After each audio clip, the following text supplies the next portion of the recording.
Nelson anak, magsaboy ka na ng asin sa labas at pagkatapos ay magsarado ka na ng pinto at bintana. Malapit na ako matapos maghain dito ng hapunan natin. Sige po tay, gagawin ko na po. Hala, malapit na po palang magdilim. Agad na tumalima ang anak na binatilyo ni Manolo na si Nelson sa kanyang utos. Kinuha ni Nelson ang isang garapon ng asin sa kusina at saka ito lumabas. Habang tinatapos ni Manolo ang paghahain ng kanilang hapunan, ay nasa labas naman ng kanilang kubo si Nelson at nagsasaboy ng asin sa paligid ng kanilang bahay. Ang ganong gawain ay nakasanayan na hindi lang ni Manolo, kundi maging ng maraming tao sa maliit na baryo ng San Ildefonso. Bago tuluyang kumagat ang dilim, ay nagsasaboy ng asin ang mga tao sa labas at paligid ng kani-kanilang mga bahay. Maraming taon na rin ang nakakalipas, simula ng isang aswang ang nagsimulang manalasa gabi-gabi sa baryo ni Manolo. Nung umpisa, inakala nila na tao ang pumapatay sa mga tao roon. Pero nang may nakakita na mismo sa aswang, ay doon na tumindi ang takot ng mga tao. Sa kasamaang palad, isa ang asawa ni Manolo na si Rosario na naging biktima ng aswang na yon. 10 taon pa lamang nun si Nelson at buntis pa si Rosario sa pangalawa nilang anak.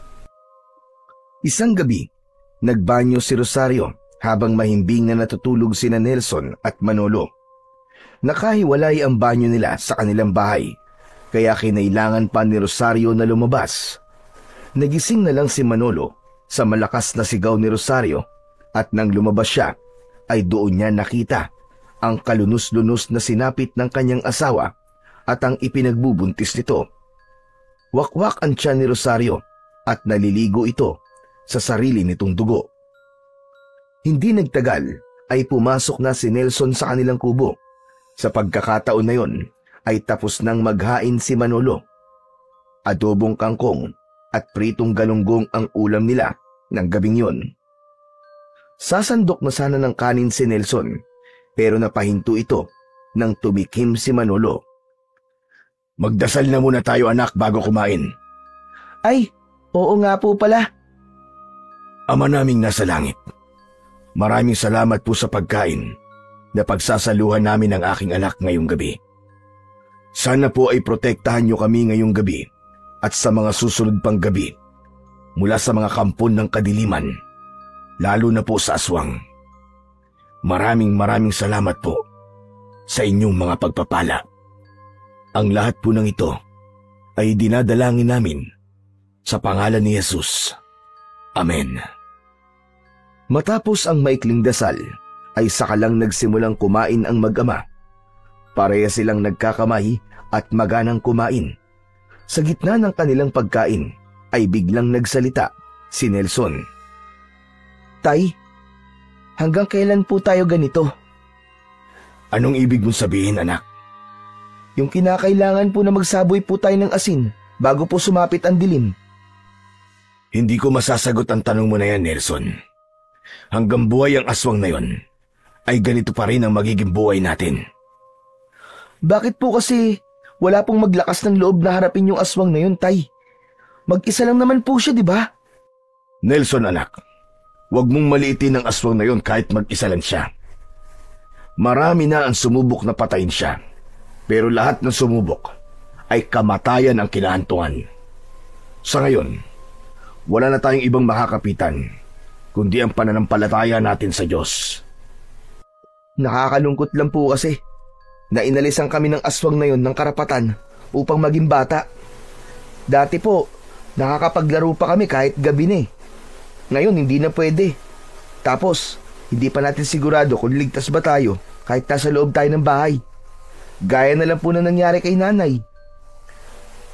Nelson, hindi ba ang sabi ko ay ayoko nang napag-uusapan ng tungkol sa nanay mo? Sige na, kumain ka na lang dyan. Sorry po, Tay. Napayuko si Nelson at nagpatuloy sa pagkain, habang si Manolo naman ay nangilid ang luha ng maalala ang nangyari sa kanyang asawa. 6 na taon na ang nakakaraan nang mamatay ang asawa niya sa kamay ng aswang, pero ang sugat sa puso niya ay sariwa pa rin hanggang ngayon. Hindi pa rin niya matanggap na sa ganoong kabrutal na matay ang kanyang asawa na si Rosario. May puot sa aswang na yon si Manolo, pero hindi niya hinahayaan na lamunin siya ng puot na yon. Alam niya na kung hahayaan niyang mamayani ang galit sa kanya, ay isa siya sa maglalakas ng loob na patayin ng aswang. Wala siyang laban sa ganoong nilalang at ayaw niyang mamatay at maiwan ng mag-isa si Nelson, lalo na't nangako siya sa libingan ng kanyang asawang si Rosario na gagawin niya ang lahat upang protektahan ang kanilang anak. Madaling sabihin para sa iba na umalis na lang sila sa San Ildefonso, ngunit karamihan sa mga tao ron ay isang kahig, isang tuka ang buhay, o hindi kaya naman ay walang ibang lugar na mapupuntahan.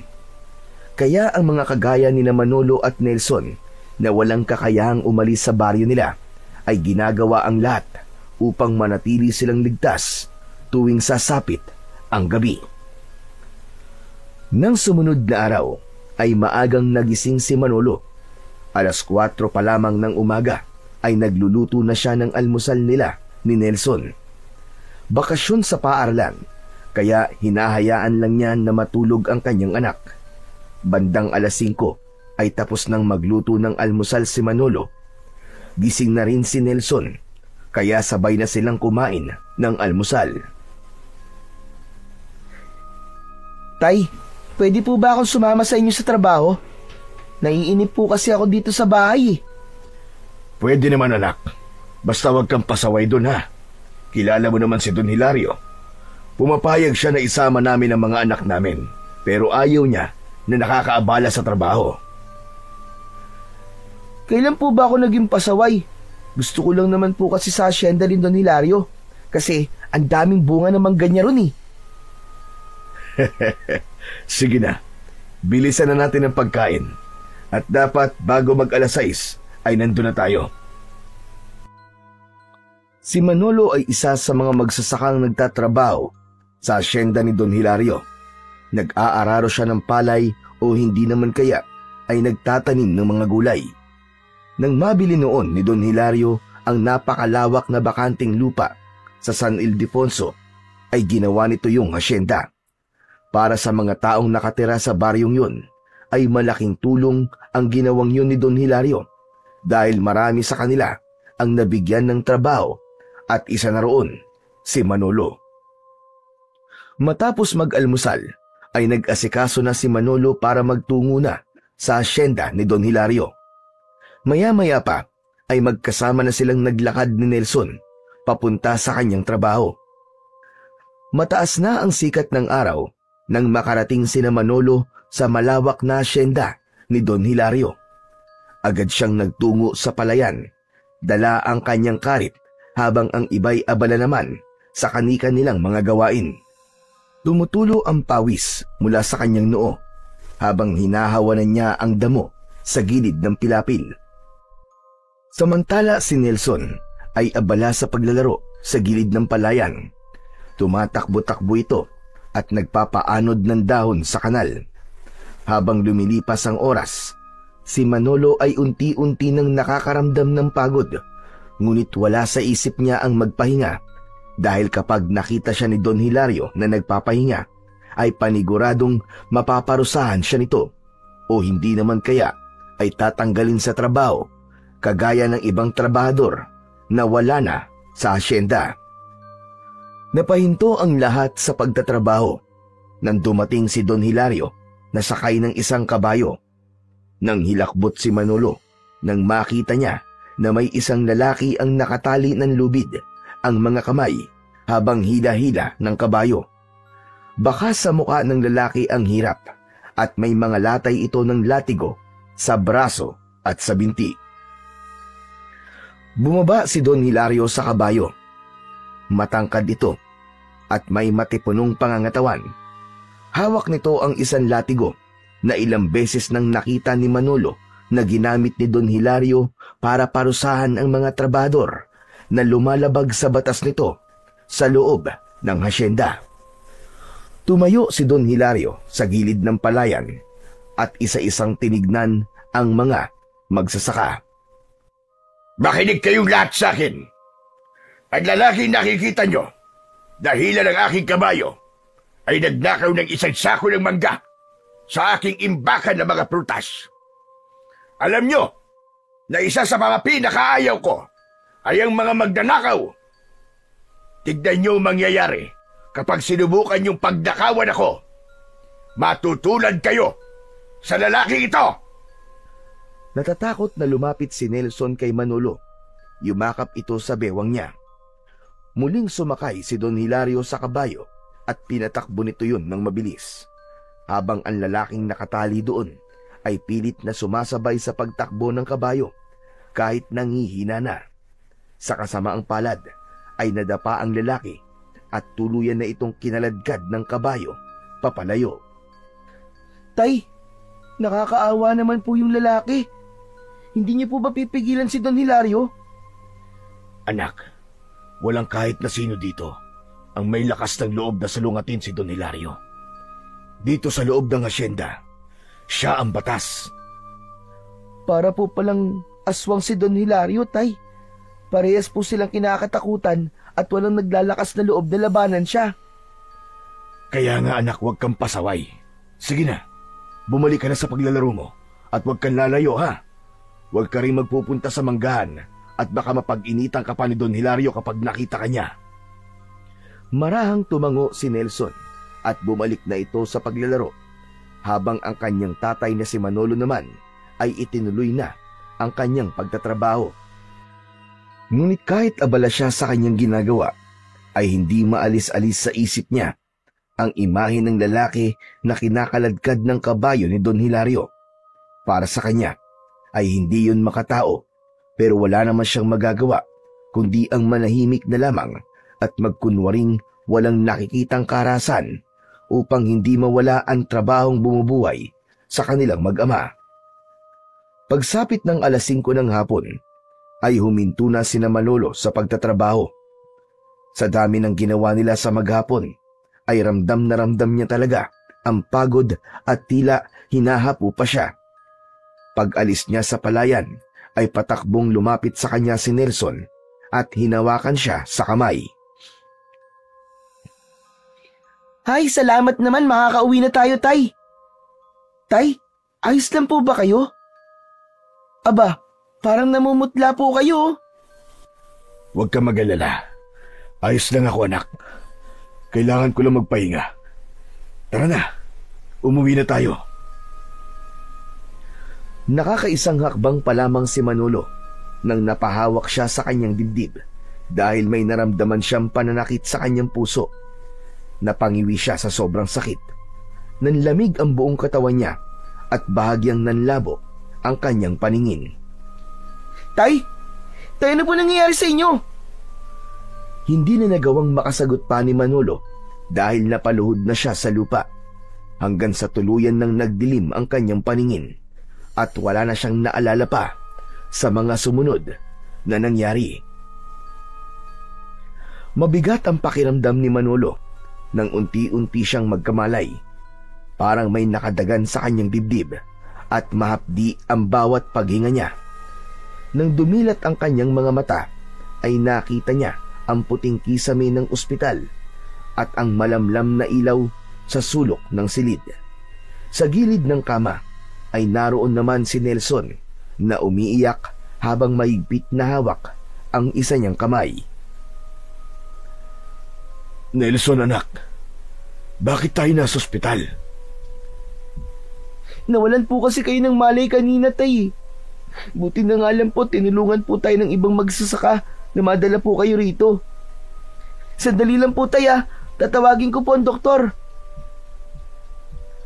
Mabilis na tumayo si Nelson at nagmamadaling tumakbo palabas ng kwarto. Ilang sandali pa ay bumalik na ito kasama ang isang doktor na may dalang chart at may seryosong ekspresyon sa mukha nito.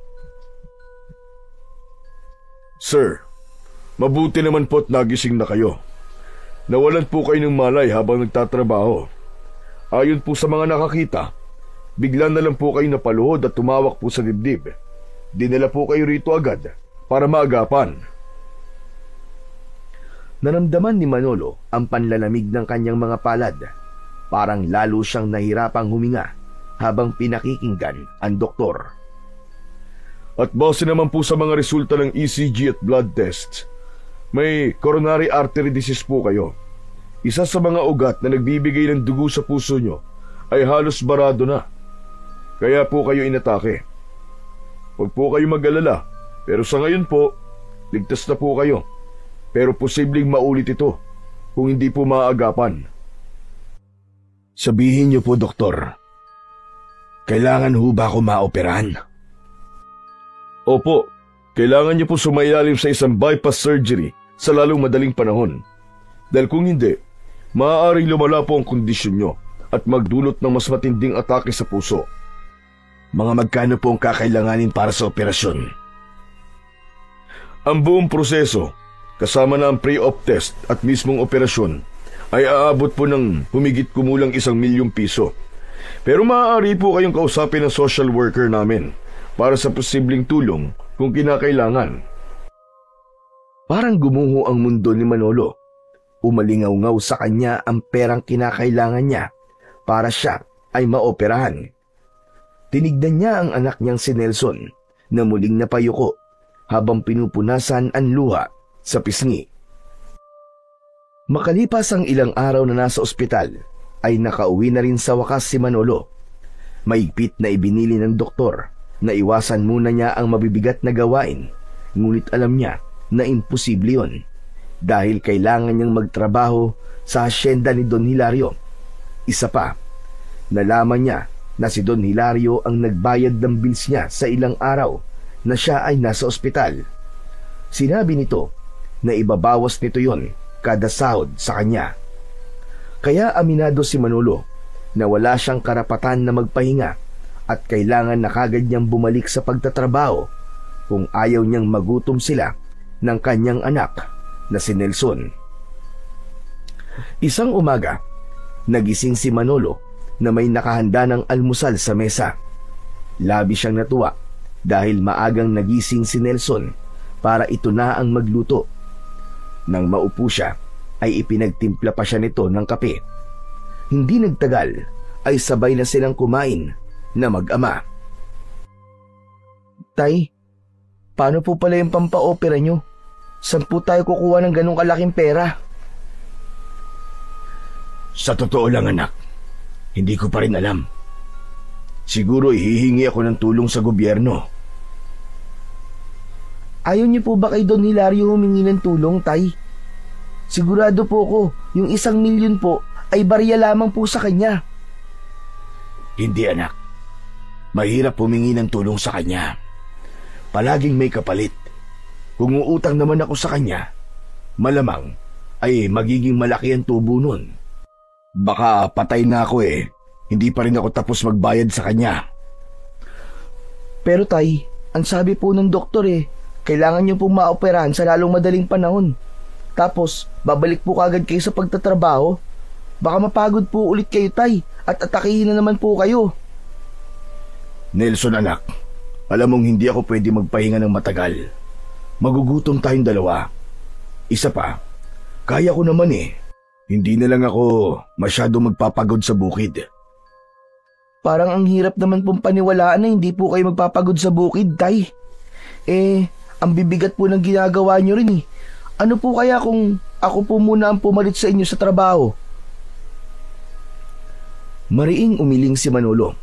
Ramdam niya kung gaano kagusto ni Nelson na tulungan siya, pero ayaw niyang sa edad nito ay mamumulat agad ito sa pagtatrabaho. Binatilyo pa ang anak niya at ang gusto niya ay sa pag-aaral ito nakatutok. Nelson, anak, alam kong gusto mo akong tulungan. Pero ako ang haligi ng tahanan na ito. Kaya ako dapat na magtrabaho at hindi ikaw. Ang dapat na ginagawa mo ay nag-aaral at naglalaro. Ayokong magaya ka sa akin na sa murang edad pa lang ay nagbabanat na ng buto. Hindi na tumutol pa si Nelson pero bakas sa mukha nito ang lungkot nang dahil sa sitwasyon nilang mag-ama. Ipinagpatuloy na nila ang kanilang pagkain at pagkatapos ay dumiretso na sa hasyenda ni Don Hilario para magtrabaho. Kahit kakalabas pa lang ng ospital ay masigasig na nagtrabaho si Manolo, lalo na't naroon si Don Hilario na pinapanood ang bawat galaw ng lahat ng magsasaka. Alam ni Manolo na walang pakialam ang kanilang amo kahit galing siya sa ospital, at kapag nakita siya nitong nagpapahinga ay siguradong matitikman niya ang hagupit ng latigo nito. Matapos ang maghapon na trabaho ay umuwi na si Manolo sa kanilang kubo. Naabutan niya si Nelson na abala sa pagluluto sa kusina. Nakangiti niyang nilapitan ang kanyang anak at tinapik sa likod. Ang bango naman ang niluluto mo, anak. Ano ba yan? Sinigang na hipon po, tay. Napadaan po kasi si Aling Sonia kanina tapos nakita ko po na may nilalako siyang hipon eh. Yun, pinaubos na lang po niya kaya nabili ko po sa mababang presyo. Mabuti na lang talaga at namana mo sa nanay mo ang husay sa pagluluto. O paano? Ikaw na munang bahala dyan at maglilinis lang ako ng katawan ko. Ay tay, sandali lang po. May sasabihin po ako sa inyo. Ano yon? Narinig niyo na po ba yung kumakalat na balita dito sa baryo natin? Yung bagong biktima po ng aswang kagabi? Sandaling natigilan si Manolo. Simula nang matuto ng mag-ingat ang mga tao sa kanilang baryo, ay wala nang nabiktima pa ang aswang. Kaya ang sinabing yun ni Nelson ay talagang gumulat sa kanya. Ano? Sino daw ang nabiktima ng aswang? Yung anak po ni Mang Ruel, tay. Yung buntis po. Pinasok daw po sa bahay. Grabe nga daw po, tay, kasi winakwak po ng aswang yung tiyan ng anak ni Mang Ruel para kunin po yung sanggol. Hindi ba sila nagsaboy ng asin sa paligid ng bahay nila? Nagsaboy naman daw po, tay, pero hindi po nila maintindihan kung bakit nagawa silang pasukin ng aswang. Naisip ko lang po na baka wala talagang epekto ang asin sa aswang na nandito sa baryo natin. Natatakot po ako na baka isang gabi po ay ang bahay naman po natin ang pasukin nun. Anak, huwag ka mag-alala. Kung sakali na pumasok siya rito, ay lalabanan ko siya. Hindi ako papayag na saktan kanya.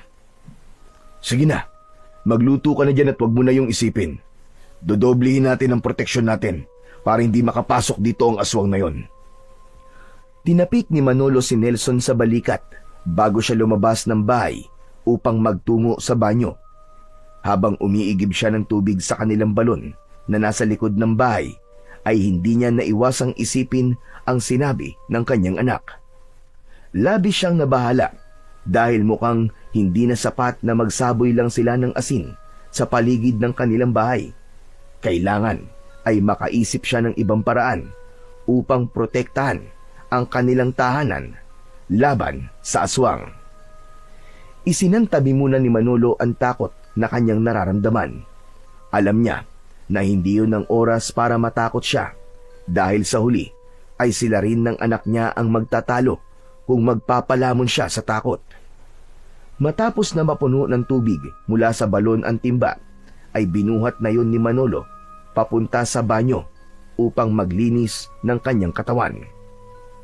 Matindi ang sikat ng araw ng tanghali na yon habang abala si Manolo sa pagtatanim ng palay. Masakit na ang ulo at likod niya pero hindi siya nagtangkang magpahinga dahil nakamasid sa kanila si Don Hilario. Hanggang sa isang iglap ay napahinto siya nang makaramdam siya ng matinding paninikip ng dibdib. Napaluhod siya sa putikan at nabitiwan niya ang hawak na pananim.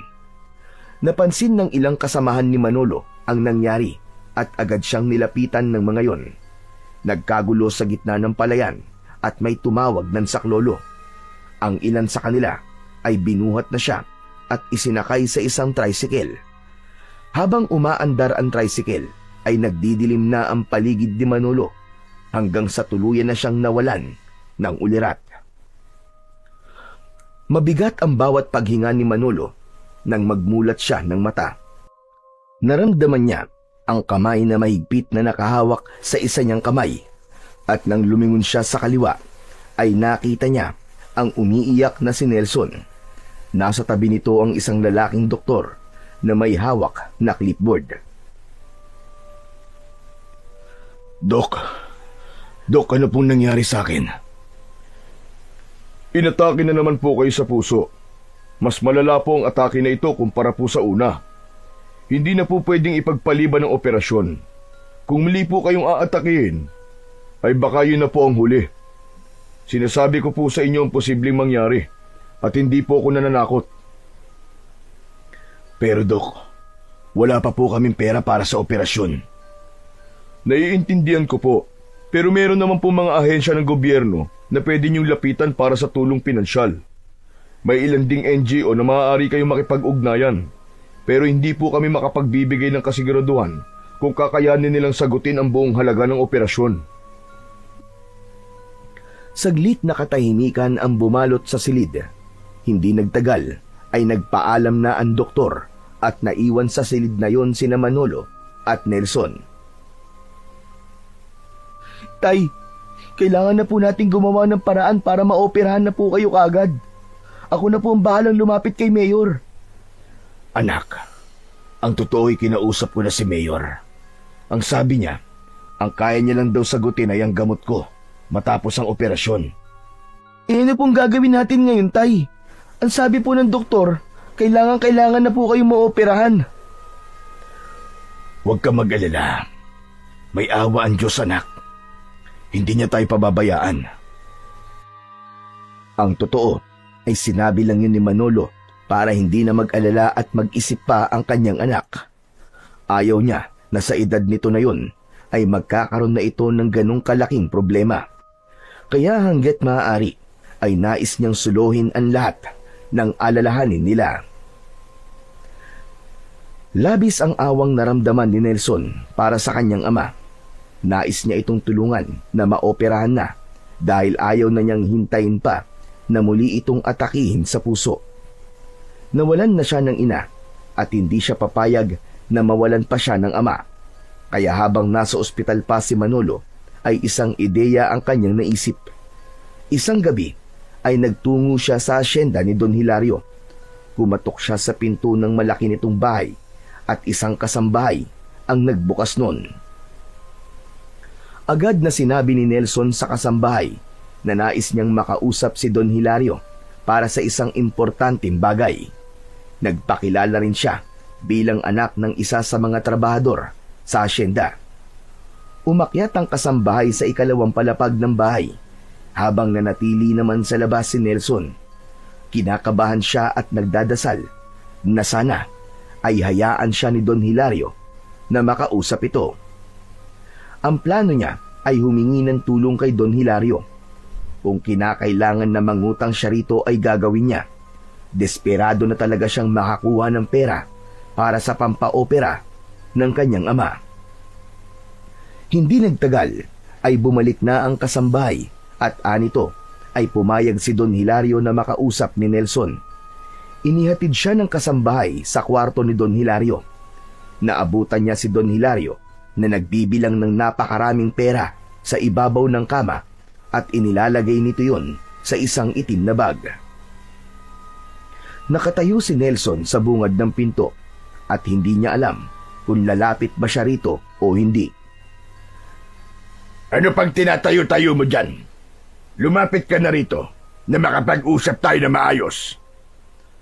Napapitlag si Nelson at agad siyang lumapit kay Don Hilario. Hindi man lang siya nito tinapunan ng tingin at patuloy lang ito sa pagbibilang ng pera. Hindi ba ikaw si Nelson, yung anak ni Manolo? Ako nga po, Don Hilario. Ano't gusto mo akong makausap? Magbabayad na ba kayo ng utang niyo sa akin? Don Hilario, hindi pa po eh. Iba po ang dahilan kung bakit po ako nandito. Don Hilario, ihingi po sana ako ng tulong sa inyo para pampaopera po ni tatay. Kailangan po kasi namin ng 1 milyong piso para maoperahan na siya eh. Alam ko po na nakakahiya itong ginagawa ko pero desperado na po kasi talaga akong madugtungan ng buhay ni tatay. Sandaling huminto si Don Hilario sa pagbibilang ng pera at tinapunan nito ng malamig na tingin si Nelson. Mabuti naman at alam mo nakakahiya itong ginagawa mo. May utang pa nga kayo sa akin dahil ako nagbayad sa ospital nung unang itinakbo ang tatay mo doon. Tapos ngayon, uutang na naman kayo. Saan kayo kumukuha ng kapal ng mukha, ha? Don Hilario, parang awa niyo na po. Ang sabi po kasi ng doktor kailangan na po talagang maoperahan si tatay sa puso Wala akong pakialam. At wala akong pakialam kahit mamatay pa ang tatay mo. Dahil madali lamang siyang palitan. Saka 1,000,000 piso talaga. Anong palagay mo sa perang yon, ha? Pinipitas lang sa puno? At paano niyo naman mababayaran ng 1,000,000 piso kung sakaling pahiramin ko kayo? Tutulungan ko po magtrabaho si tatay dito sa asyenda. Nakikiusap po ko sa inyo. Pahiramin niyo na po kami ng pera. Nagsasayang ka lamang ng oras mo dito, Nelson. Mabuti pa, mamalimos ka na lang doon at manghingi ng kahit na piso. Pero sa akin, wala na kayong makukuha. Sige na, makakaalis ka na. Alis! Napakagat si Nelson sa labi niya. Nais pa niya sanang pilitin si Don Hilario na pahiramin sila ng pera, ngunit nakita niya ang latigo nito na nakasabit sa dingding. Tumakbo sa isip niya na baka kung magpupumilit siya ay saktan siya nito gamit ang latigo, kagaya ng ginawa nito sa mga tauhan nito na nagkakamali. Sige po, aalis na po ako. Maraming salamat na yun po. Aalis na sana si Nelson pero napako ang mga mata niya sa perang binibilang ni Don Hilario. Sa dami nun ay parabang higit pa yun sa 1,000,000 piso. Nang tignan siya ni Don Hilario ng masama, ay napayuko siya at tuluyan na siyang lumabas ng silid. Nang isarado niya ang pinto, ay sandali siyang natigilan. Hindi nawala sa isip niya ang perang binibilang ni Don Hilario at naisip niya na kung makukuha niya yon, ay meron na siyang pampaopera sa kanyang ama. Alam ni Nelson na mali ang magnakaw at kung sakali ay yun ang unang beses na gagawin niya ang bagay na yun. Pero inisip niya na may magandang dahilan naman ang pagnanakaw na gagawin niya at yun ang magiging daan upang madugtungan ang buhay ng kanyang ama. Kaya imbis na lumabas ng bahay ni Don Hilario, ay inisa-isa niya ang mga pinto sa ikalawang palapag. Isang pinto ang hindi nakalak at dun pumasok si Nelson. Napagtanto niya na ang silid na napuntahan niya ay library dahil sa dami ng aklat na naroroon. Nagtago si Nelson sa ilalim ng isang lamesa at doon niya naisipan na magpalipas ng oras. Hindi na alam ni Nelson kung gaano na siya katagal na nakatago sa ilalim ng lamesa. Mula sa salaming bintana ay nakita niyang madilim na ang labas. Sumilip siya at nakita niya na 11:11 na pala ng gabi. Siguro naman ay tulog na si Don Hilario ng ganitong oras. Isang malalim na paghinga ang pinakawalan ni Nelson. Pilit niyang nilakasan ng kanyang loob at ang tanging inisip niya, gagawin niya yon para sa kanyang ama. Sa paglabas niya sa library ay sumalubong sa kanya ang kadiliman at katahimikan ng buong bahay. Maingat na naglakad si Nelson papunta sa harapan ng pinto ng silid ni Don Hilario. Nanginginig ang mga kamay na hinawakan niya ang doorknob at pinihit yun. Labis siyang nagpasalamat nang hindi yun nakakandado. Itinulak niya ang pinto at sumilip siya sa loob ng kwarto. Napangiti siya dahil wala si Don Hilario sa silid nito. Tuluyan nang pumasok si Nelson sa kwartong yun. Mabilis niyang hinanap ang bag kung saan nakalagay ang pera ni Don Hilario. Binuksan niya ang aparador, mga drawer at tinignan niya ang ilalim ng kama pero hindi niya nakita ang bag. Luminga siya sa paligid at nakita niya ang malaking picture frame na nakasabit sa dingding kung saan nakalagay doon ang litrato ni Don Hilario. Tumayo siya sa harapan ng picture frame at tinitigan niya ang picture ni Don Hilario na tila nakatingin sa kanya. Hindi alam ni Nelson pero tila hinihila siya ng litratong yun. Kumuha siya ng upuan at tumungtong siya roon para maabot niya ang picture frame. Nang alisin niya ang picture frame ay nakita niya sa likod nun ang isang butas kung saan nakalagay ang bag na hinahanap niya. Sabi ko na nga ba't nandito ka lang eh? Ang galing ko talaga! Walang pagdadalawang isip na kinuha ni Nelson ang bag. Bumaba siya sa upuan at ipinatong doon ang bag. Binuksan niya ang bag at napasingap siya nang makita ang napakaraming pera na nakalagay doon.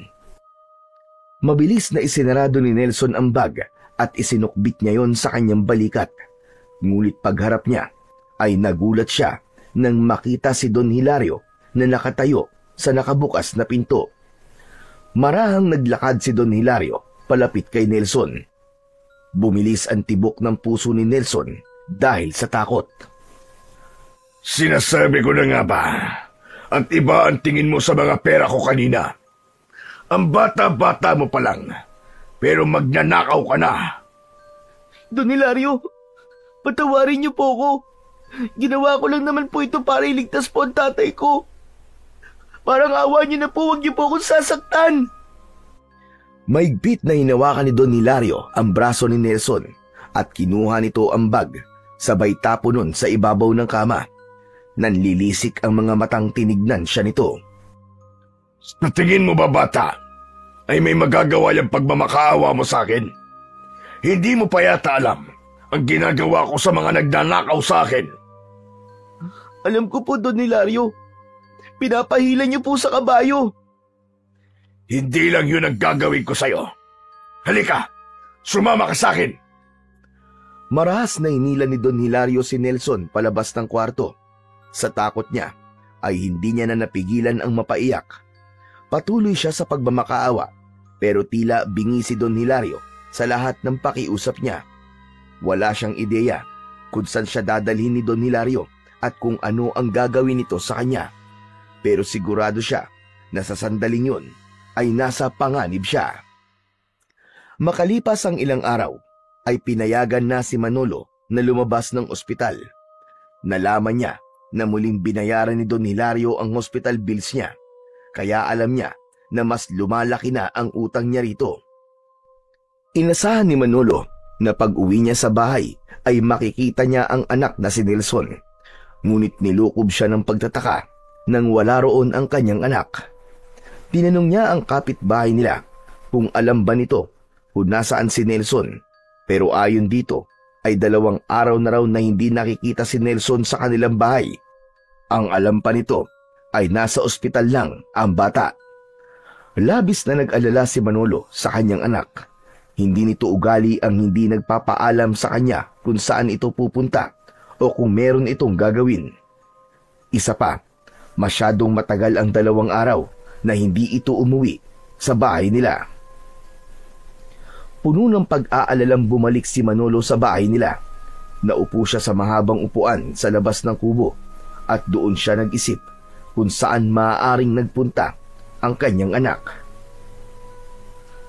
Nasaan ka na bang bata ka? Bakit hindi ka nagsabi sa akin kung saan ka nagpunta?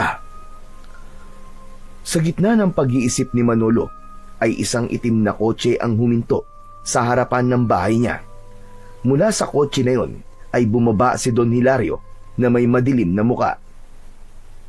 Napatayo si Manolo at hinintay niyang makalapit si Don Hilario sa kanya. Don Hilario, magandang umaga po. Ano pong sadya niyo rito? Tumawag sa akin ng ospital kung saan ka dinala. Ang sabi, nakalabas ka na raw. Kaya agad kitang pinuntahan rito. Don Hilario, may problema po ba? Tungkol po ba ito sa utang ko sa inyo? Salamat po pala ulit sa pagtulong niyo sa akin. Kung hindi po dahil sa inyo, ay hindi po ako makakalabas sa ospital. Wala sa mga nabanggit mo ang dahilan kung bakit ako nandito.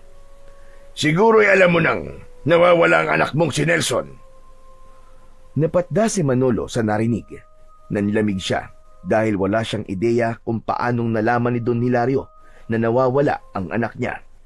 Sa dami ng ginagawa ni Don Hilario, alam niyang wala na itong oras sa mga nangyayari sa baryo nila.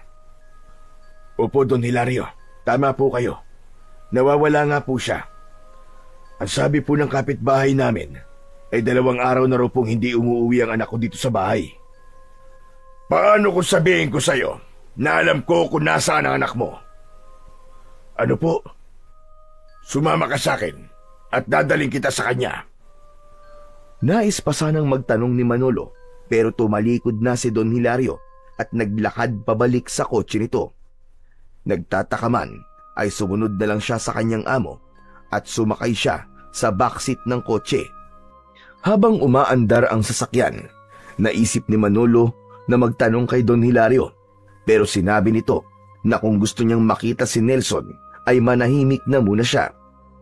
Walang nagawa si Manolo kundi ang itikom ang bibig sa buong biyahe habang walang tigil sa pagtibok ng malakas ang kanyang puso. Inihinto ni Don Hilario ang kotse sa tapat ng napakalaki nitong bahay. Nang bumaba ito ay agad na sumunod si Manolo hanggang sa makapasok na sila sa loob.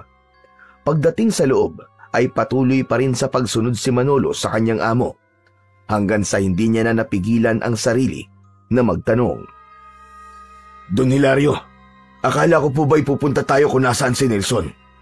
Bakit nandito po tayo sa bahay niyo? Kaya nga, pupuntahan natin ang anak mo. Ibig sabihin, nandito po siya.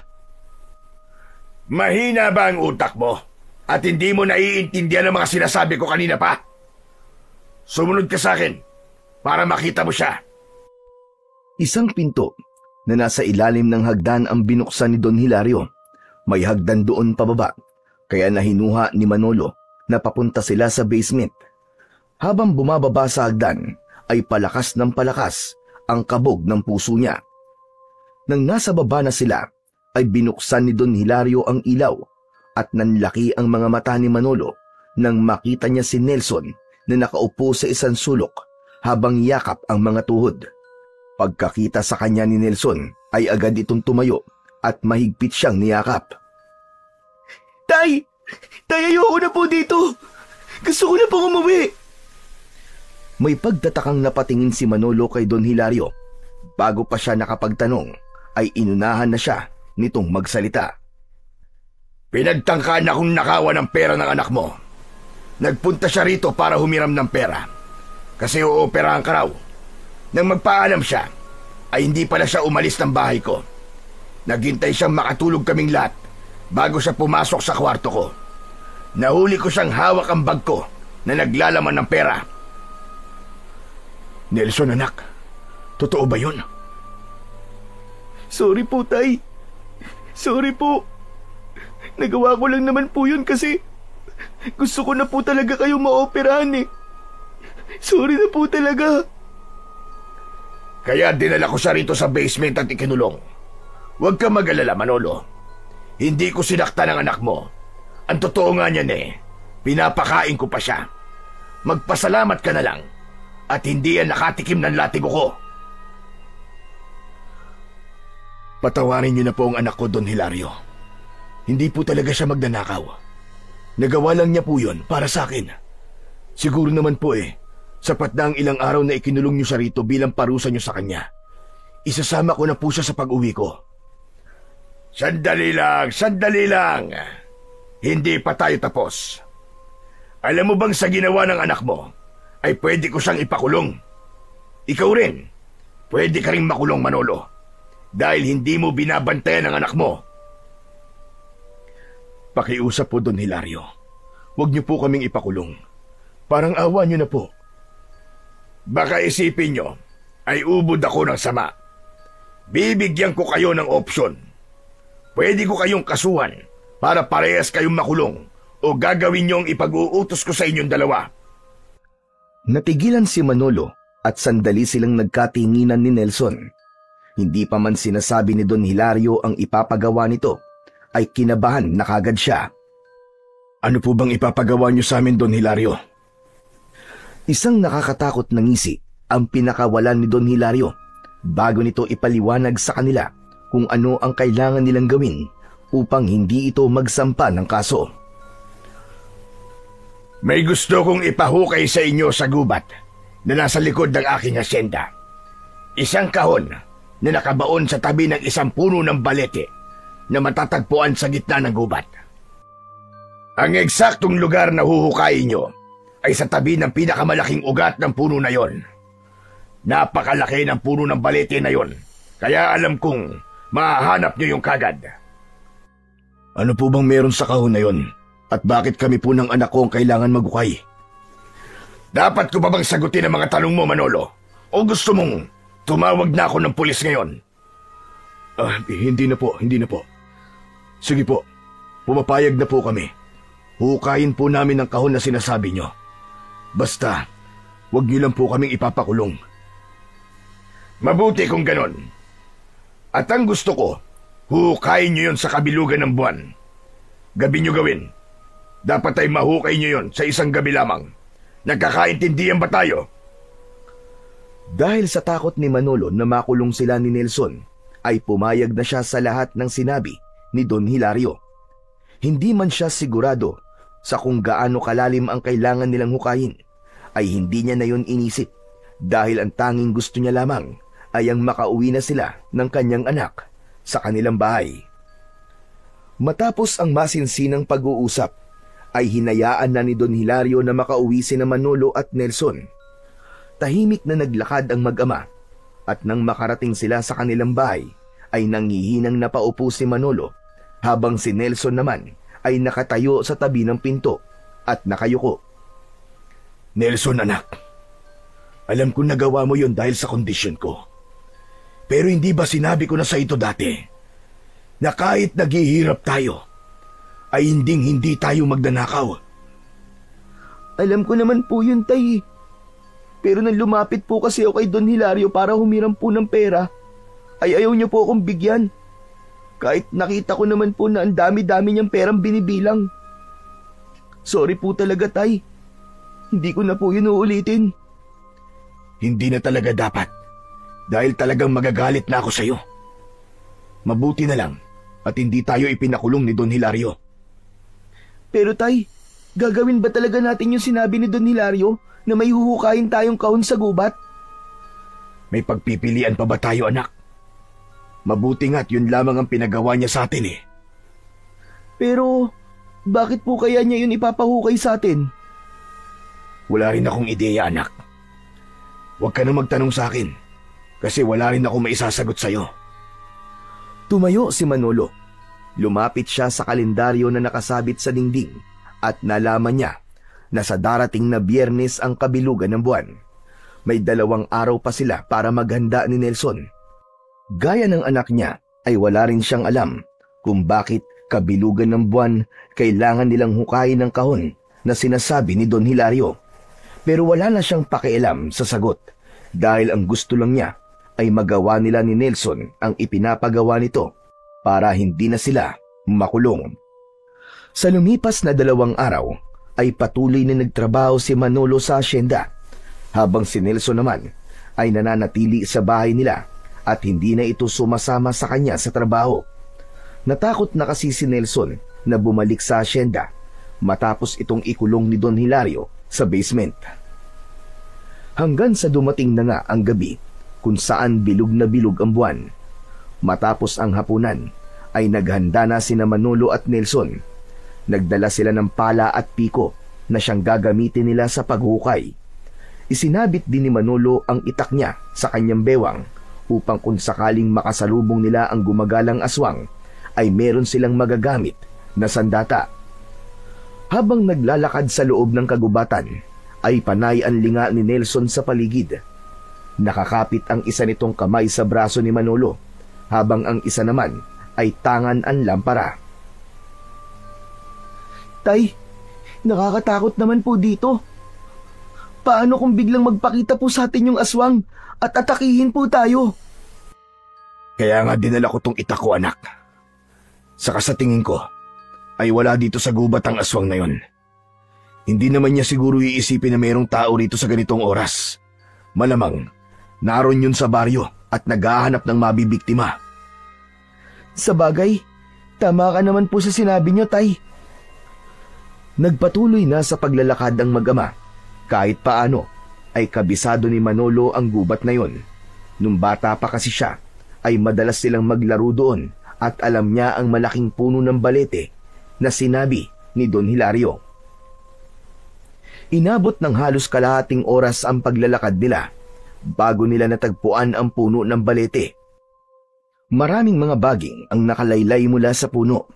Nakaramdam ng kilabot si Manolo pagkakita niya sa puno ng balete na para bang kanina pa sila nito hinihintay. Tay, talaga bang gagawin natin to? Hindi po ba ang sabi po ng mga matatanda tirahan po ng kapre at engkanto ang puno ng balete? Baka naman po, magambala po natin sila at kung ano po ang gawin nila sa atin. Hingi na tayo kagad ng paumanin sa kanila. Para sigurado, anak. Naglakad sila palapit sa puno at agad na hinanap ni Manolo ang pinakamalaking ugat. Nang makita niya yon, ay tumingala siya sa puno ng balete. Mga kaibigan, para sa mga nilalang na nakatira sa punong ito, ngayon pa lamang ay humihingi na kami ng dispensa. Kung magagambala man namin kayo ng aking anak. May kailangan lang kaming kunin sa lugar na to. Pero nangangako kami na hindi namin sisirain ang inyong tirahan. Matapos sabihin yun ni Manolo, ay isang malamig na hangin ang tila yumakap sa kanya na naging dahilan para magtaasan ang balahibo niya sa braso. Inisip niya na yun ay tugon mula sa mga nilalang na nakatira sa puno na yon. Hindi na nga nagsayang ng oras ang mag-ama at agad silang nagsimulang magukay. Binungkal muna ni Manolo ang lupa gamit ang piko, habang si Nelson naman ang naghuhukay ng lupa gamit ang pala. Napansin ni Manolo na panay ang linga ni Nelson sa paligid at napapahinto ito sa tuwing may naririnig silang huni ng hayop sa kung saan o hindi kaya ay kaluskos. Tay, narinig niyo po ba yun? Ano kaya yun? Huwag mong pansinin ang mga naririnig mo. Basta, mag-focus ka lang sa paghukay. Makalipas ang ilang oras nang walang tigil na paghukay, ay biglang may tinamaan na kung anong matigas na bagay ang piko ni Manolo. Nang sandaling yun, ay halos umabot na sa bewang niya ang lalim ng hukay na kanilang nagawa.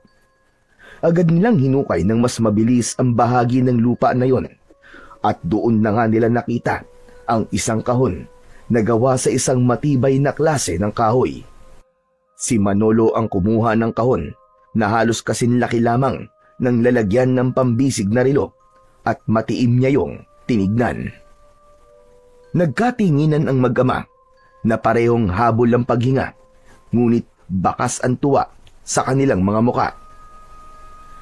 Yun na po ba yung kahon na sinasabi ni Don Hilario, Tay? Sa tingin ko, ay ito na nga yun, anak. Makakauwi na tayo. Ay, salamat naman. Ang sakit na po kasi ng likod at kamay ko sa kakahukay. Agad na iniligpit ni Manolo ang mga gamit nila at naglakad na sila palabas ng gubat. Nang makauwi na sila, ay ipinatong ni Manolo ang kahon sa ibabaw ng lamesa kung saan sila kumakain. Magkasabay na umupo ang mag-ama at parehas nilang tinignan ang kahon. Tay, ano po kayang laman ng kahon na yan? Buksan po kaya natin? Hindi natin pwedeng buksan yan, Nelson. Hindi sa atin yan. Masama ang makialam ng gamit ng may gamit. Baka nakakalimutan mo na sa ganyan ka napahamak. Sa tingin ko naman po, Tay, hindi po malalaman ni Don Hilario kung titignan man natin yan. Kahit silip lang po. Hindi ba po ba pwede? Hindi pwede. Ang mabuti pa ay maglinis na tayo ng katawan tapos matulog na tayo. Napakamot na lang si Nelson sa likod ng kanyang ulo. Nang lumabas si Mando ng bahay, ay sumunod ito sa kanya. Sa likod ng kanilang bahay ay sabay silang naglinis ng kanilang katawan sa tabi ng balon. Dahil sa matinding pagod mula sa paghuhukay sa gubat, ay mabilis na nakatulog si Manolo. Sa tabi niya ay mahimbing na ring natutulog ang kanyang anak na si Nelson. Habang natutulog ay isang kakaibang panaginip ang dumalaw kay Manolo. Sa panaginip niya ay nasa harapan siya ng puno ng balete sa gubat. Mula sa likod ng puno ay lumabas ang isang lalaki na ubod ng puti ang kutis. Nakasuot ito ng gintong kasuotan at ang mata nito ay puro puti. Bahagyang nagliliwanag pa ang buong katawan nito. Walang takot na naramdaman si Manolo nang makita niya ang lalaki. Teka, sino ka? At bakit ganyan ang itsura mo? Ako ang engkanto na nagmamayari ng kahon na iyong hinukay, Manolo. Alam mo bang tanging may mabubuting puso lamang ang nakakahukay sa kahon na iyon? Hindi ko alam. Teka, ano ba talaga ang laman ng kahon na iyon? Ang laman ng kahon na iyon ay ang pinakamalakas na mutya na pagmamayari ko. Dahil masyado itong makapangyarihan, ay kinailangan ko itong itago sa ilalim ng lupa. Ngunit dahil ikaw ang nakahukay nito, ikaw na ang magiging tagapangalaga nito. Isang mutya? Hindi ba ginagamit yan na pampaswerte at panlaban sa mga malas? Iba ang mutyang yun. Kapag ikaw ay may tanga nun, ay magkakaroon ka ng pambihirang lakas na wala ang isang normal na tao. Alam ko ang dilubyong nangyayari sa inyong baryo, Manolo. Bakit hindi mo gamitin ang mutya mo para wakasan na ito? Dilubyo? Ang ibig mo man sabihin yung pagsalakay ng aswang sa aming baryo? Hindi na nalaman pa ni Manolo ang sagot ng engkanto sa kanya dahil nagising na siya nang bigla siyang nasampal ng malakas ng natutulog na si Nelson. Napabalikwas siya ng bangon at nakita niya na tulog pa rin ang kanyang anak. Anak nang, ang likot mo talaga matulog, Nelson. Kahit tulog ka, nagagawa mo pa rin manakit. Natigilan si Manolo nang maalala niya ang kanyang panaginip. Nagtungo siya sa lamesa kung saan nakapatong ang kahon. Sinindihan niya ang lampara at sa kanya kinuha ang kahon habang titig na titig siya roon. Totoo kaya yung sinabi ng engkanto sa panaginip ko na ang laman ng kahon na ito ay isang mutya na pwedeng tumapos sa pagsalakay ng aswang dito sa aming baryo? Habang nakatitig si Manolo sa kahon, ay tila may maliit na tinig sa loob ng ulo niya ang nagsasabing buksan niya yon. Sinunod niya ang mga tinig at marahan niyang binuksan ang kahon. Napanganga siya nang makita ang isang kwintas na may palawit na puting bato na kumikinang dahil sa liwanag na nagmumula sa lampara. Nang hawakan ni Manolo ang puting bato, ay may naramdaman siyang parang maliliit na boltahe ng kuryente na mabilis na dumaloy sa buong katawan niya. Bumilis ang tibok ng kanyang puso at naging maluwag ang kanyang paghinga. Namamanghang tinignan niya ang kwintas at isinuot niya yon. Lumingalinga siya sa paligid dahil may mga narinig siyang mga taong nag-uusap. Nakilala niya ang boses ng isa sa mga kapitbahay nila at doon niya napagtanto na naging malakas ang kanyang pandinig nang isuot niya ang kwintas. At nang hubarin niya yon, ay bumalik sa normal ang kanyang tenga. Hindi makapaniwalang tinignan muli ni Manolo ang kwintas. Napagtanto niya na ang puting bato na palawit nun ay ang mutyang tinutukoy ng engkanto sa kanyang panaginip. Pagsapit ng umaga, matapos mag-almusal, ay naghanda na si Manolo sa pagpunta sa asyenda ni Don Hilario. Palabas na siya ng bahay nang bigla siyang habulin ni Nelson habang hawak ang kahon. Tay! Tay, nakalimutan niyo po! Hindi po ba ibibigay niyo po to kay Don Hilario? Hindi na muna, anak. Saka ko na yan ibibigay sa kanya. Ha? Bakit po? Basta, saka ko na sa'yo ipapaliwanag. Sa ngayon, ay dito na muna yan sa bahay natin. At kahit na anong mangyari, ay huwag mong bubuksan yan. Nagkakaintindihan ba tayo? Opo, pero tay, bakit nga po? Pag uwi ko, ay saka ko sasabihin sa'yo. Bahagyang ginulo ni Manolo ang buhok ng kanyang anak at bago siya tuluyang lumabas ng kanilang kubo, ay ngumiti siya rito. Nang malaman ni Manolo ang taglay na kapangyarihan ng mutya ng engkanto, ay naisip niyang gamitin yon para labanan ng aswang na ilang taon nang nagdadala ng takot sa kanilang baryo. Naisip niya rin na kung mapapatay niya ang aswang gamit ang mutya, ay maipaghihiganti na rin niya ang kanyang asawa at ang anak nila na hindi man lang nasilayan ng mundo nang dahil sa aswang ngayon. Nang makarating si Manolo sa asyenda, ay dumiretso siya sa malaking bahay ni Don Hilario. Pinapasok siya ng kasambahay at inihatid siya nito sa silid ni Don Hilario. Nang makapasok na siya sa kwarto ng kanyang amo, ay umalis na kagad ang kasambahay. Isinarado ni Manolo ang pinto at lumapit siya kay Don Hilario na nasa balkonahe at umiinom ng kape. Nakatalikod ito sa gawin niya at nakatanaw sa malawak nitong lupain. Magandang umaga po sa inyo, Don Hilario. Malaki ang ngiti na humarap si Don Hilario at ipinatong nito ang kape sa ibabaw ng lamesa. Sigurado kong magiging maganda ang umaga ko dahil sa dala mo. Nasaan na ang kahon, Manolo? Akin na. Yun nga po ang sasabihin ko sa inyo. Nang magukay po kami ni Nelson kagabi sa may tabi ng puno ng balete, ay wala po kami nakuwang kahon. Inabot na nga po kami ng umaga sa pag-uukay. Nawala ang ngiti ni Don Hilario sa sinabing yun ni Manolo at nanlisik ang mga mata nito. Anong sinabi mo? Sigurado ba kayo na sa tamang lugar kayo nagukay? Opo, sigurado po kami. Nagukay po kami sa tabi ng pinakamalaking ugat ng puno ng balete. Kung sa tamang lugar kayo nagukay, imposibleng wala kayong makuwang kahon. Bakit ba sa inyo ko pa yung pinagawa eh? Eh mga tanga pala kayong mag-ama.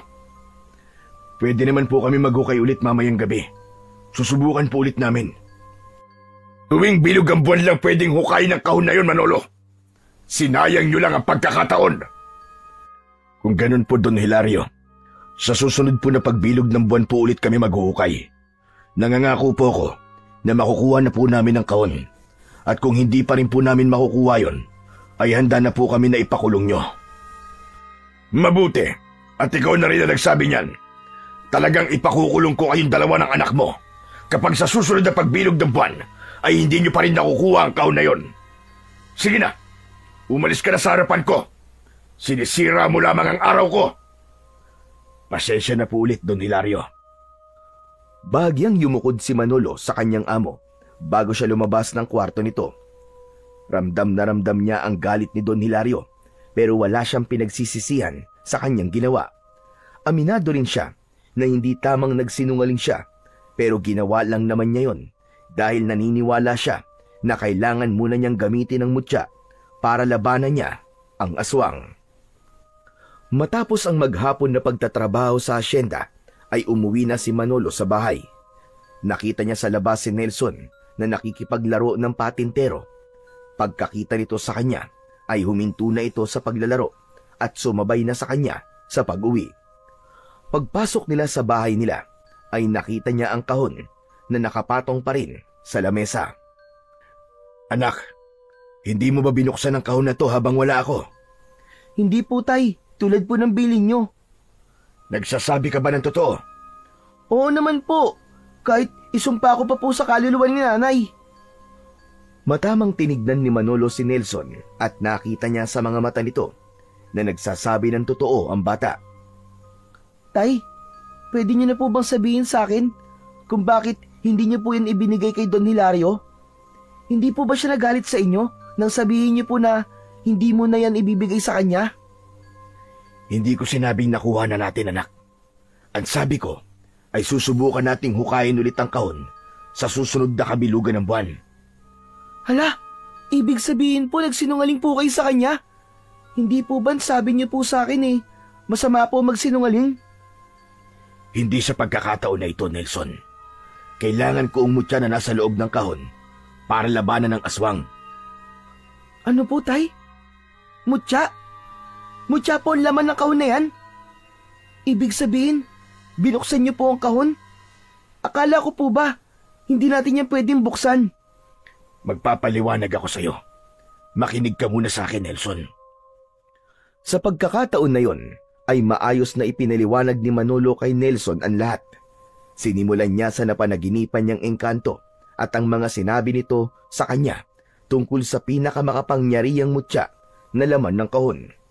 Sinabi rin niya kay Nelson ang dahilan kung bakit hindi muna niya ibibigay kay Don Hilario ang kahon. Matapos ang mahabang paliwanag ni Manolo, ay hindi agad nakapagsalita si Nelson. Hindi makita ni Manolo kung nagulat ba ito o namangha sa mga sinabi niya.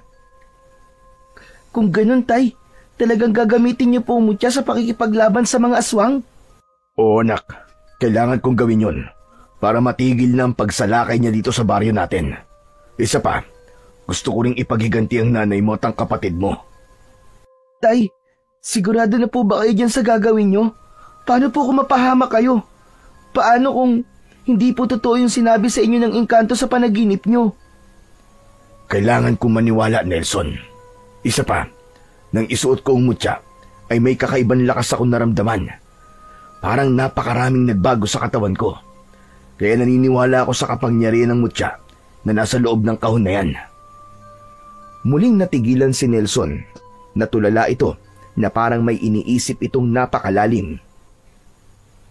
Ayos ka lang ba, Nelson? Bakit bigla ka natahimik dyan?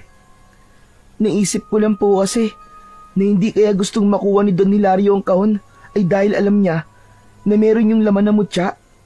Kung ganun, alam niya po ang kapangyarihan ng mutya. Tama ka, anak. Mukhang gusto niyang siya ang maging tagapangalaga ng mutya ng engkanto.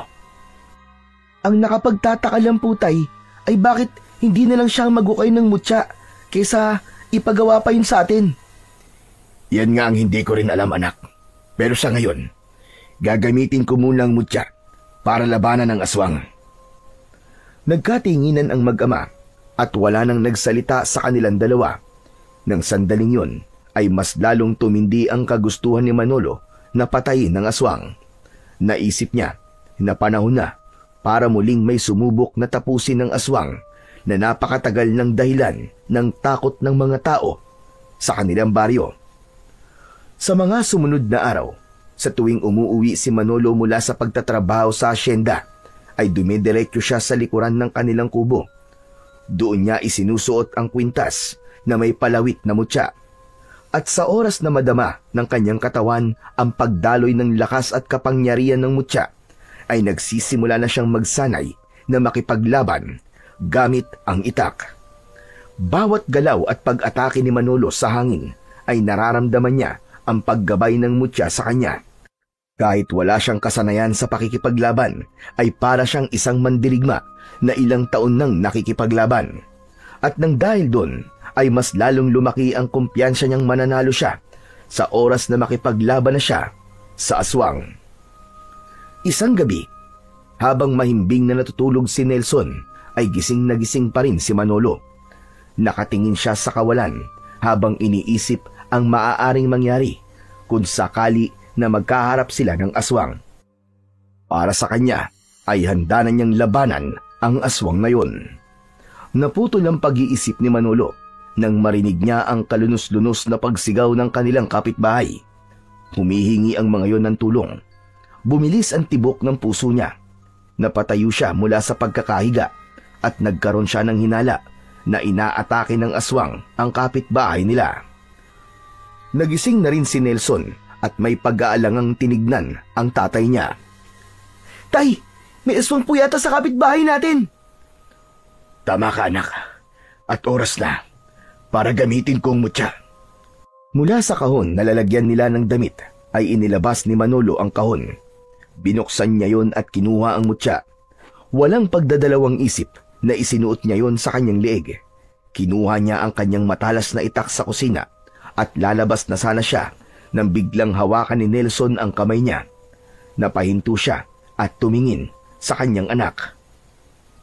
Tay, huwag ka pong mamamatay ah. Hindi ko po kayang mawala kayo. Huwag niyo po akong iiwan na gaya ni nanay. Hindi ako mamamatay, anak. Kung meron mang mamamatay ngayong gabi, yun ay ang aswang at hindi ako. Dito ka lang, anak. Huwag kang lalabas kahit na anong mangyari. Tumango si Nelson at binitiwan siya nito. Naramdaman niya ang tiwala ng anak niya sa kanya, kaya mas lalong lumakas ang kanyang loob. Paglabas ni Manolo ng bahay, ay naramdaman niya kagad ang pagbuhos ng kakaibang lakas sa kanyang katawan na parang apoy na gumagapang mula sa kanyang dibdib patungo sa bawat hibla ng kanyang laman.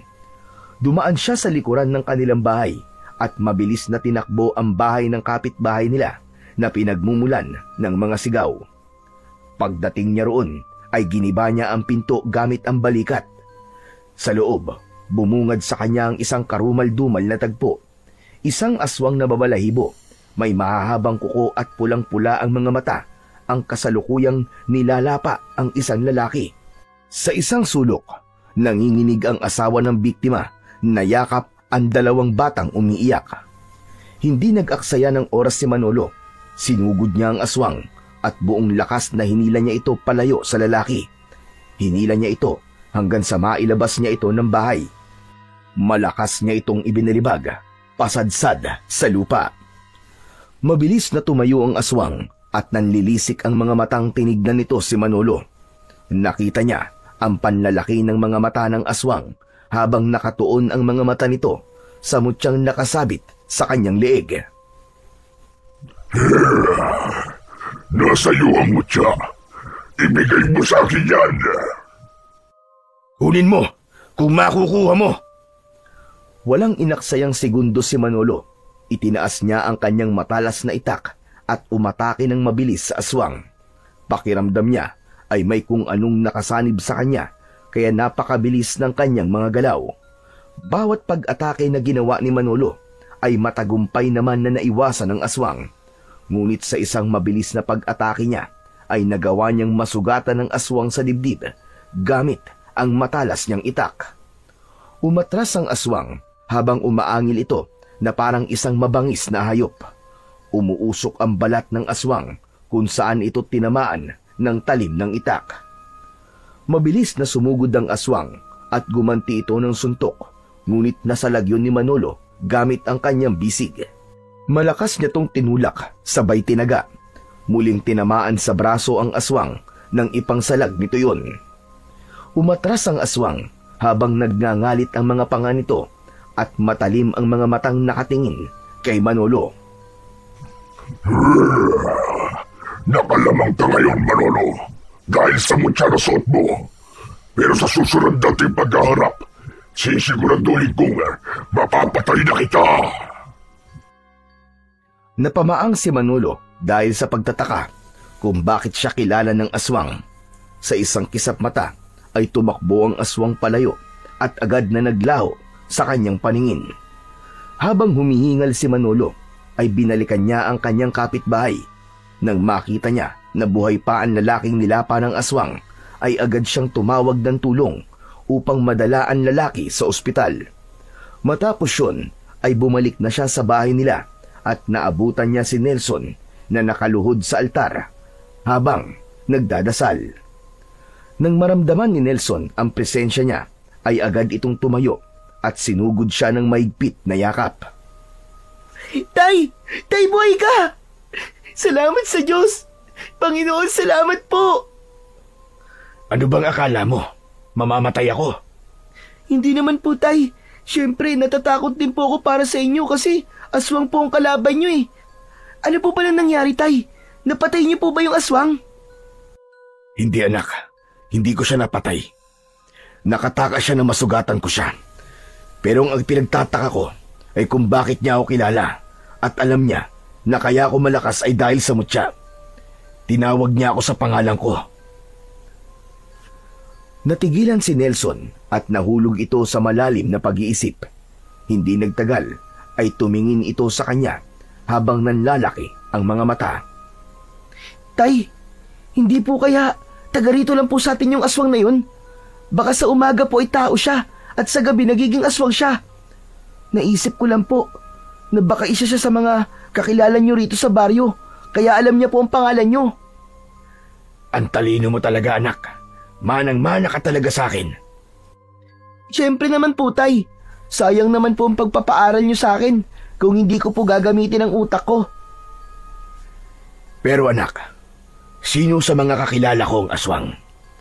Sa dami ng kakilala ko rito sa baryo, mahihirapan tayong matukoy kung sino sa kanila ang aswang.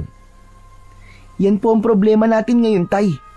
Sa tingin ko po kasi ay mas magiging madali kung alam natin kung sino ang aswang dito sa baryo natin.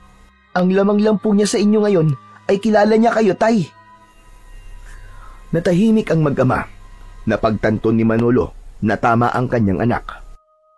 Habang nag-iisip ay hindi siya makapaniwala sa posibilidad na isa sa mga kakilala niya sa kanilang baryo ang aswang na ilang taon nang nananalasa sa baryo nila at pumatay sa kanyang asawa't anak.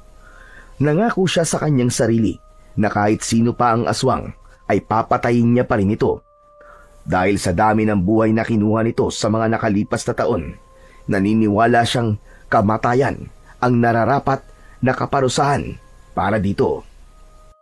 Simula nang magkaroon si Manolo at Nelson ng hinala na maaaring isa sa mga kakilala ni Manolo ang aswang na umatake sa kapitbahay nila, ay naging mas mapagmatsyag si Manolo sa bawat taong kanyang nakakasalamuha.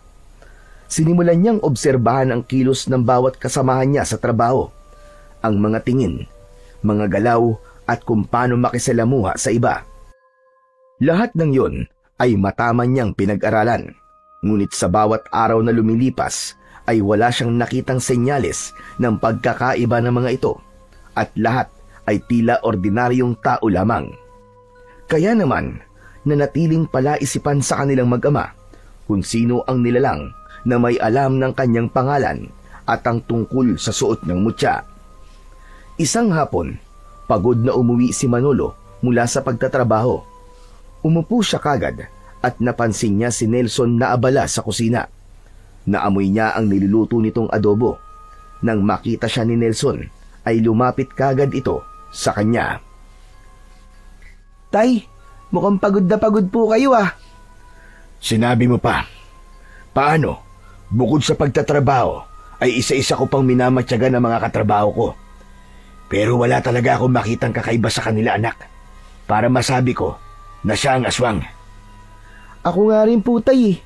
Nagmamatsyag din po ako sa mga tao dito sa baryo, pero wala akong makita na pwedeng maging aswang. Mga mukhang aswang meron po, pero yung literal na aswang talaga, wala po eh. Ikaw talagang bata ka. Hindi bali, anak. Sa oras na muling umatake yung aswang, ay haharapin ko na lang ulit siya at sisiguraduhin ko na sa oras na yon ay mapapatay ko na siya. Pero Tay, hindi niyo po ba naisip na baka gamitin niya po ang lamang niya sa inyo? Nakilala niya po kayo? Hindi agad nakapagsalita si Manolo sa sinabi ng kanyang anak. Kung hindi pa yun sinabi ni Nelson, ay hindi niya mapagtatanto na posible nga yung mangyari. Maaaring saktan ng aswang si Nelson dahil sa alam ng aswang kung sino ang mahal niya sa buhay. Sa posibilidad na yon ay mas tumindi ang kaba ni Manolo at napagtanto niya na kailangan nilang mag-ingat na mag-ama. Sa gitna ng pag-uusap nila ay nakarinig sila ng ugong ng sasakyan sa labas ng kanilang bahay. Sabay silang napatingin sa nakabukas na pinto at mula roon ay nakita ni Manolo ang isang pamilyar na sasakyan. Bumaba doon si Don Hilario at matikas na naglakad palapit sa bahay ni Manolo. Abatay, si Don Hilario yun ah. Ano po kayang kailangan niya? Lumabas si Manolo at sinalubong si Don Hilario. Magandang hapon po sa inyo, Don Hilario. Manolo, pwede ba tayo mag-usap sa loob? Sige po, pasok po kayo. Pinauna ni Manolo na pumasok si Don Hilario bago siya sumunod dito. Umupo si Don Hilario sa pang-isahang upuan habang sina Manolo at Nelson naman ay sa mahabang upuan. Nelson, anak, lumabas ka na muna at may pag-uusapan lamang kami ni Don Hilario. Hindi mo na siya kailangan palabasin, Manolo. Hayaan mo nandito siya para marinig niya ang pag-uusapan natin. Ano po ba ang pag-uusapan natin, Don Hilario? Tungkol po ba ito sa pinapahukay niyo po sa amin? Hindi agad nagsalita si Don Hilario. Bagkus ay inililis nito paitaas ang manggas ng suot nitong long sleeves na polo. Nanlaki ang mga mata ni Manolo nang makita niya ang mahabang sugat sa braso ni Don Hilario. Bumalik sa alaala niya ang aswang na nasugatan niya sa braso nung unang beses niya itong nilabanan. Alam kong iniisip mo, Manolo. At tama ka ng hinala. Ako ang aswang na nakaharap mo. Ako ang aswang na matagal na sumasalakay sa baryong ito. Natigalgal ang mag-ama at kapwa sila nagimbal sa sinabi na yon ni Don Hilario. Agad namang pinigilan ni Manolo ang pagsiklab ng galit sa puso niya nang mapagtanto niyang si Don Hilario ang aswang na pumatay sa kanyang asawa at anak. Alam ko rin na hinahanap niyo kung sino ang aswang at alam ko na hindi magtatagal ay malalaman niyo rin na ako ang hinahanap niyong dalawa. Hindi ako nandito para makipag-away. Nandito ako para kunin ang isang bagay na alam kong sa akin. Ang pinakamakapangyarihang mutya ng engkanto, yun ba? Tama ka, Manolo. Marunong ka rin palang mag-isip. Nang maglaban tayo, ay nakita ko suot mo yon. Ngayon, gusto kong ibigay mo sa akin yon. Ngayon naiintindihan ko na. Sinabi sa akin ng engkanto na tanging may mga mabubuting puso lamang ang makakahukay sa mutya. Hindi mo yun mahuhukay kasi masama ka. Kaya kami ni Nelson ang inutusan mo maghukay nun. Matagal ko nang gustong kunin ang mutyag yon, Manolo, para mas maging malakas ako. Pero huwag kayong mag-alala dahil may kapalit kapag ibinigay niyo sa akin ang mutya. Bibigyan ko kayo ng perang pampaopera mo. Bukod doon, ay magbibigay din ako sa inyo ng 10 milyong piso. Maaari na kayong umalis sa baryong ito at mabuhay sa ibang lugar. Tumiim ang bagang ni Manolo at mahigpit niyang naikuyom ang kanyang mga kamay. Tumalim ang tingin niya kay Don Hilario. Hayop ka. Ikaw ang pumatay sa mag-ina ko. Ikaw ang aswang na lumapa sa asawa ko habang ipinagbubuntis niya ang pangalawa naming anak. Sa tingin mo ba, ay hahayaan kong makuha mo ang mutya? Hayop ka, demonyo ka! Napakatapang mo naman yata, Manolo. Matagal naman na yatang nangyari yun. Bakit hindi mo nalang kalimutan at magpatuloy sa buhay? Isipin mo ang perang makukuha niyong mag-ama kapag binigay mo sa akin ang mutya. Huwag mo nang pairalin ang galit. Maging praktikal ka na lang. At ano, kapag ibinigay ko sa inyo ang mutya, sigurado ko na gagamitin mo lang yun sa masama. Mas lalong dadami ang magiging biktima mo. Gano'n na nga. Anong magagawa ko? Ganito ko nilikha. Ipinanganak ako para pumatay ng tao dahil kayo ang pagkain ko. Pues, makakaalis ka na, Don Hilario. Wala kang makukuhang mutya sa akin. Bibigyan kita ng ilang araw para makapag-isip, Manolo. Hindi na kailangan. Hindi ko ibibigay sa iyo ang mutya kahit anong mangyari. Biglang tumayo si Nelson at kinuha nito sa kusina ang itak. Itinutok nito yon kay Don Hilario na ikinagulat naman ni Manolo. Umalis ka na rito, demonyo ka! Kaya pala sama ng ugali mo! Kasi aswang ka! Pinapahanga niyo ko, mag-ama. Masyado kayong matatapang. Tignan na lang natin kung hanggang saan ang tapang niyo. Kahit may mutya ka pa, Manolo, ay hindi ka mananalo sa akin. Magagaya ka lamang sa asawa at anak mo. Tumayo si Don Hilario at malalaki ang hakbang na naglakad palabas. Nang marinig nila ang pag-alis ng sasakyan nito, ay hindi na napigilan pa ni Manolo ang pagdaloy ng kanyang mga luha. Hindi siya makapaniwala na ang aswang na pumatay sa kanyang mag-ina ay matagal na pala niyang kilala. Sa kabila ng kalupitan ni Don Hilario, ay mas pinili pa rin niyang igalang ito dahil ito ang nagbigay sa kanya ng trabaho. Ibinaba ni Nelson ang itak upang yakapin si Manolo. Hayop siya, Nelson. Wala siyang puso. Sa tingin ba niya ay mababayaran niya ng pera ang buhay na kinuha niya? Tay, kailangan mo na talaga siyang tapusin. Sigurado ako na mas nanganganib na ang buhay natin dalawa ngayon. Hindi ako papayag, anak, na may mapatay pa siya. At hindi ako papayag na masaktan ka niya, anak. Matapos ang pangyayaring yun, ay hindi na pumasok muli si Manolo sa asyenda ni Don Hilario. Hindi na rin siya nagtangkang sabihin sa mga tao kung sino talaga si Don Hilario dahil sigurado siyang itatanggi lang nito yun. May posibilidad din na baligtarin sila nito at ito ang mas paniwalaan ng mga tao dahil nga sa marami itong pera. Ang plano niya ay makita mismo ng mga tao kung anong uri ng halimaw si Don Hilario. Walang gabing hindi alerto sina Manolo at Nelson. Madalas ay isa sa kanila ang gising at nagbabantay habang ang isa naman ay natutulog. Malakas ang kutob nila na sila na ang target ngayon ni Don Hilario dahil nasa kanila ang mutya at alam na nila ang sikreto nito. Hanggang isang gabi, habang tahimik ang buong baryo, ay napapitlag si Manolo mula sa pagkakaupo sa gilid ng kama nang makarinig siya ng kaluskos sa bubong. Agad niyang hinawakan ng itak at ikinulong sa kanyang palad ang mutya na nakasabit sa kanyang leeg. Tinapik niya sa binti ang natutulog na si Nelson na agad namang nagising. Bakit po, tatay? Nelson, anak, nararamdaman ko na nandito na si Don Hilario. Ano po? Tay, ano pong gagawin natin? Dito ka lang sa loob, anak. Huwag kang lalabas kahit na anong mangyari. Kailangan ko na siyang tapusin.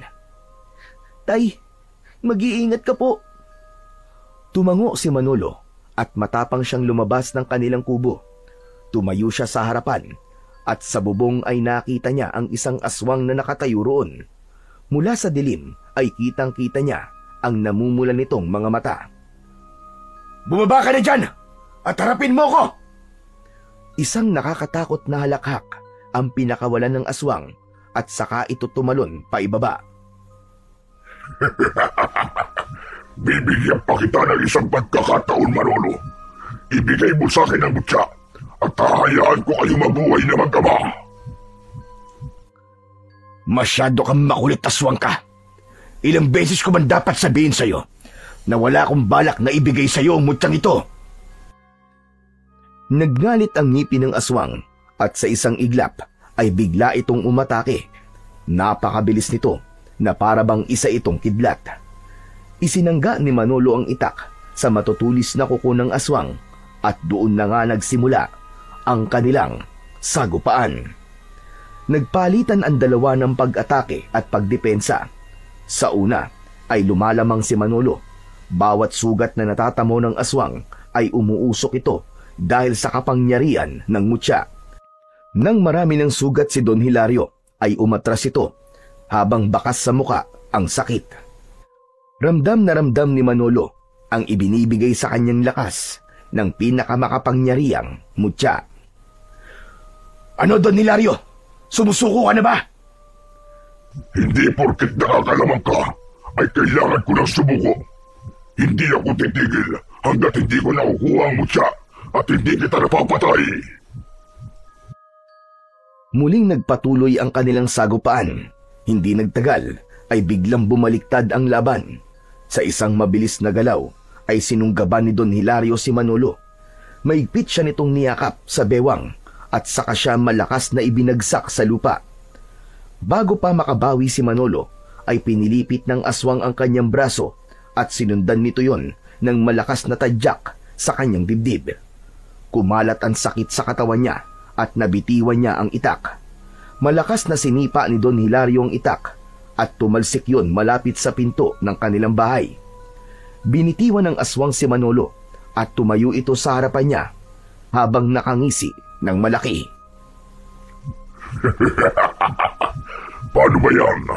Wala ka ng sandata. Paano ka pa makakalaban sa akin, Manolo? Tumiim ang bagang ni Manolo habang nakaupo sa lupa hanggang sa nakita niya na kinuha ni Nelson ang itak at walang pagdadalawang isip itong tumakbo pasugod sa aswang. Isinaksak ni Nelson ang itak sa tagiliran ng aswang.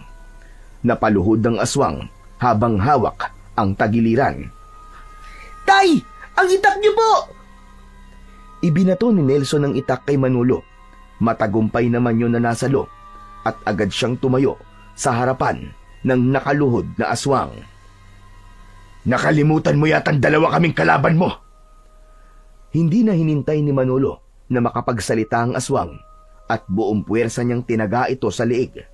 Sa lalim ng sugat na nilikha ng pagtaga niya ay halos humiwalay na ang ulo ng aswang sa katawan nito. Duguan at walang buhay na bumagsak ang katawan ng aswang sa lupa. Masayang lumapit si Nelson kay Manolo at nagyakap silang dalawa. Ang galing mo, Tay! Napatay niyo na po ang aswang! Talo na sana ako, anak eh. Kung hindi mo lamang ako tinulungan. Maraming salamat, anak. Siyempre naman po, hindi ko po kayo pwedeng pabayaan, no? Tatay ko po kayo eh. Salamat, anak.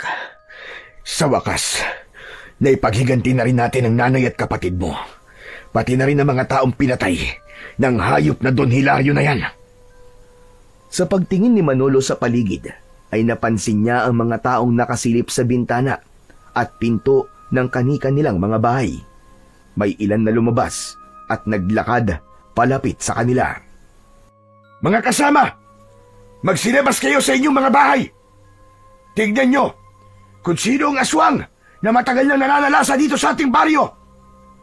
Lumapit kayo rito para makita nyo kung sino ang pumapatay sa mga mahal natin sa buhay. Mas dumami ang mga taong lumapit upang makita ang walang buhay na aswang na nakahandusay sa labas ng bahay ni Manolo. Lahat ay nasaksiyan ang unti-unting pagbabalik ng anyo ng aswang sa pagiging tao hanggang sa tuluyan na yung naging si Don Hilario. Binalot ng gulat ang lahat ng tao habang si Manolo ay inakbayan si Nelson at magkasama silang pumasok sa kanilang tahanan. Makalipas ang ilang araw, ay tuluyan nang bumalik ang kapayapaan at katahimikan sa baryo ni Manolo. Matapos mamatay ng aswang, ay namuhay na ng normal ang lahat at nawala na ang takot nila sa tuwing sumasapit ang gabi. Isang umaga, nagtungo sina Manolo at Nelson sa ospital para muling magpates si Manolo. Napansin kasi niya na hindi na sumasakit ang dibdib niya nitong mga nakaraang araw at umasa siya na magkakaroon ng panibagong resulta ang mga test na isasagawa sa kanya. Makaraan lamang ang ilang oras na paghihintay sa resulta ng test, ay tinawag na ng isang nurse ang mag-ama dahil kakausapin daw sila ng doktor. Pagpasok nila sa isang silid, ay naroon na ang doktor. Hawak na ang resulta ng mga test. Kinabahan si Manolo nang mapansin niyang nakakunot ang noo ng doktor habang nakatingin sa resulta ng kanyang test. Dok, ano pong resulta ng mga test sa akin? Manolo, base sa resulta ng iyong mga pagsusuri, ay wala na pong problema sa inyong puso. Normal ang tibok, malinis sa mga ugat, at wala na po tayong nakitang dahilan para ituloy pa ang operasyon. Napatingin si Manolo kay Nelson at kapwa may pagtataka ang kanilang mga muka. Muling bumalik ang tingin ni Manolo sa doktor. Sigurado po ba kayo, doktor? Sigurado ko, Manolo. Hindi ko po alam kung paano nangyari ito. Sa totoo lang, mahirap ipaliwanag. Pero kung ako ang tatanungin, mukhang isang himala ang nangyari sa inyo. Dahan-dahang bumalot ang ngiti sa mukha ni Manolo at agad niyang niyakap ang kanyang anak. Nang dahil sa labis na kasiyahan, ay hindi na napigilan pa ni Manolo ang mapaluha. Taimtim siyang nagpasalamat sa Diyos dahil sang-ayon siya sa sinabi ng doktor na isang himala ang nangyaring yun sa kanya. Isang gabi, habang mahimbing na natutulog, ay nanaginip si Manolo. Sa panaginip niya ay lumitaw sa harapan niya ang isang nilalang na nababalot ng liwanag, ang engkantong may-ari ng mutya. Ipinahayag nito na bilang gantimpala sa kabayanihan ni Manolo sa pagpatay kay Don Hilario na isa palang aswang, ay ginamit ng pinakamakapangyarihang mutya ang kapangyarihan nito upang pagalingin ang puso ni Manolo. Bukod doon, ay itinuring ng lahat ng mga bayani sina Manolo at Nelson bilang pagkilala sa kanilang katapangan at kabutihang loob, ay binigyan si Manolo ng maayos na trabaho sa munisipyo ng kanilang mayor. Si Nelson naman ay pinagkalooban ng isang full scholarship hanggang sa kolehiyo ng isang kilalang universidad sa lungsod. Ilang linggo makalipas ang lahat, bumalik sina Manolo at Nelson sa gubat. Bitbit nila ang mutyang nakalagay sa kahon. Muli nilang ibinaon sa tabi ng puno ng balete ang kahon na yon. Tay, sigurado ka ba na ibabalik na natin sa engkantong yun ng mutya? Oo anak, tapos na ang tungkulin ng mutya sa baryo natin. Kaya kailangan na nitong muling magpahinga. Pero tay, paano po kung sumalakay ulit ang mga aswang? Wala nang aswang nasasalakay sa baryo natin, anak. At kung sakali mang meron, sigurado ko, anak, nagagawa ng paraan ng engkanto para mapunta ang mutya sa susunod na karapat-dapat. Ginulo ni Manolo ang buhok ni Nelson at sabay silang naglakad palabas sa gubat. Mula noon, nanatiling tahimik na at payapa ang kanilang baryo at nalayo na yon sa anino ng takot at pangamba. Lahat ng tao doon, kabilang na sina Manolo at Nelson, ay naging handa para sa panibagong simula na puno ng pag-asa at kasiyahan.